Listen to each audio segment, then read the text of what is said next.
Leadership is one of the most deceiving stats in Total War Warhammer. More leadership means your units fight longer, don't panic, and rout less. So naturally, more leadership must always be better. But that's not true. In fact, there are many situations where units with the highest leadership are the ones that lose the most men. Here's why. There are many leadership debuffs that affect units throughout the battle.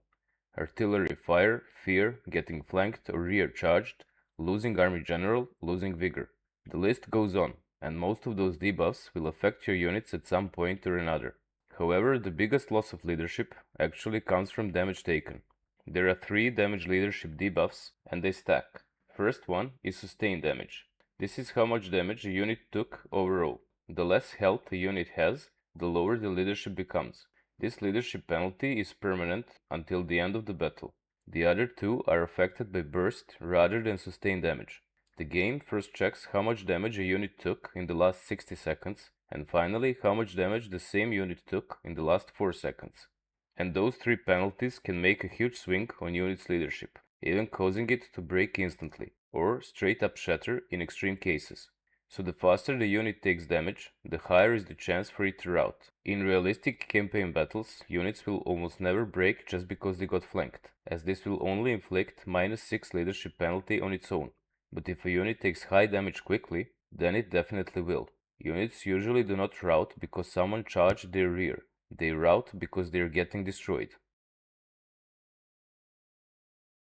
With the exception of some extreme cases, units will not break from few stacked debuffs as long as they are winning engagements, so the leadership is hardly important unless your units are losing. But what happens in that case? This is a unit of Empire Swordsmen with a base leadership of 60, with -4 difficulty modifier on very hard battle difficulty, so 56. And these are halberdiers with 66 leadership in very hard battles, down from base 70. So let's assume they are both exhausted and fighting in melee against vampire skeletons, and then they get flank and rear charged by Black Knights, which also cause fear. So they are now down to 22 and 32 leadership respectively. So how much damage they need to take to break? Swordsmen need to lose 22 more leadership and halberdiers 32. If we calculate in only sustained damage, this means swordsmen need to lose 60% of their health to break, while halberdiers need to lose 70% HP. And once we do some quick math, this means swordsmen will break at 3312 health and halberdiers at 2628 HP. But this is just the sustained damage. Math can be quite complicated once you take into account extended and recent damage and various other buffs and debuffs, but the point is the same. Swordsmen will break at higher health, while halberdiers will hold for longer. So is this bad or good? And the answer is, it depends. So what does high leadership actually do to your units? It does not improve their combat capabilities or their survivability. The unit will not take less damage or do more damage due to high leadership. The only thing leadership actually does is delaying the moment when the unit will rout. But if a unit is losing the combat, then the rout delay only means one thing: more damage taken by that unit. And the more damage it takes, more models will die, and in the end it will likely rout anyway, once it's completely destroyed or only few models remain.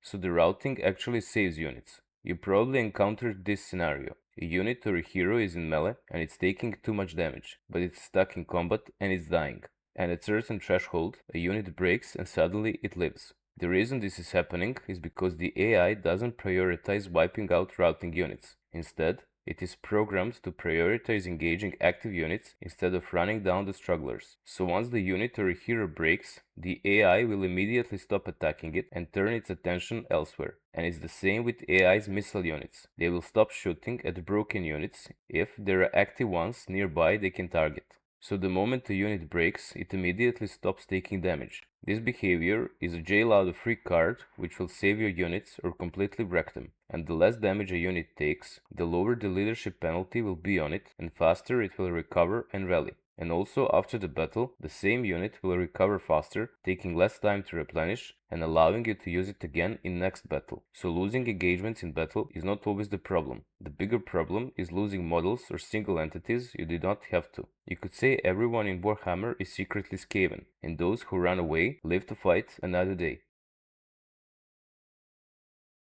Running away from losing combat could save a unit, but it could also destroy your army. So the obvious reason why you want your units to hold, even if it means their destruction, is if their job is to protect the rest of the army, like the backline. But here's the catch. The unit's ability to hold for longer depends way more on their defensive stats rather than leadership. Yes, leadership will help, but the less damage a unit takes will also mean lower leadership penalty and in the end more holding power. That's why dwarves are such good defenders, as their units have high melee defense, armor and shields. So compared to other factions, dwarf line holders take damage slower and in combination with high leadership are very hard to break. Also, different attributes like immune to psychology can negate up to 21 potential leadership penalty from fear and terror. But there are units which can absolutely benefit from leadership buffs. First, leadership is most important for expendable units. The low tier, easily replaceable chaff and summons with the sole purpose to get in the way of a threat and sacrifice itself. For such units, you usually want as much leadership as you can get, or even better, unbreakable. Crown of Command and summons were exceptionally well for this. Also, this is the main reason why Kislev is so notoriously hard to fight, as even the basic Kossars will not run easily. Due to attribute Buyer Blood, they will hold for much longer than many higher tier units. Yes, they will get wrecked, but you can easily replace them and they are cheap. Undead, demonic, construct, and elemental units also want as much leadership as possible, or even better, unbreakable attribute.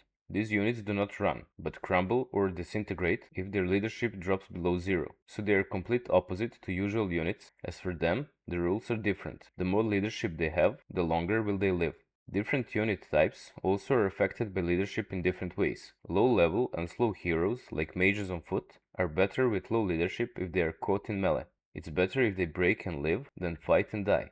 On the other hand, monsters or other high mass units you can easily pull out from losing engagements before they break, but the infantry and cavalry have much harder time disengaging due to how mass works, especially infantry, which also suffers from low speed and therefore pays high melee attacks. You can learn everything about it in this video. See ya.